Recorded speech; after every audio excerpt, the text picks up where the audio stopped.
নমস্কার। কবি রবীন্দ্রনাথ ঠাকুরের লেখা লুকোচুরি। আমি যদি দুষ্টুমি করি, চাপার গাছি চাপা হয়ে ফুটি।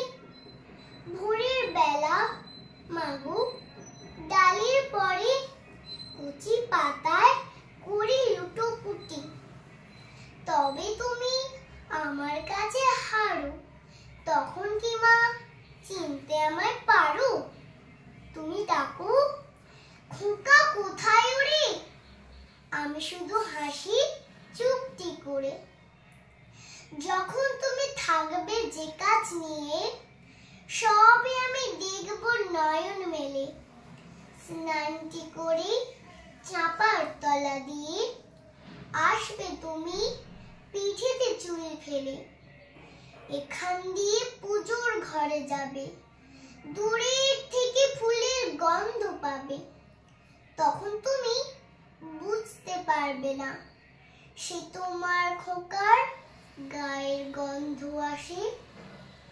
দুপুর বেলা মহাভারত হাতে বসবে তুমি সবার খাওয়া হয়ে।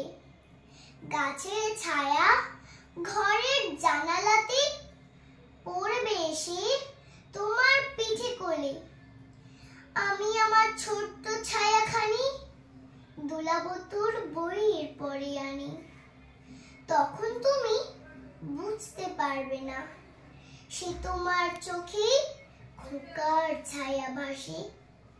সন্ধে বেলায় প্রদীপ খানি জেলে যখন তুমি যাবে গোয়াল ঘরে, তখন আমি ফুলের খেলা খেলে টুক করে মা পড়ব ভুঁইয়ে ঝরে।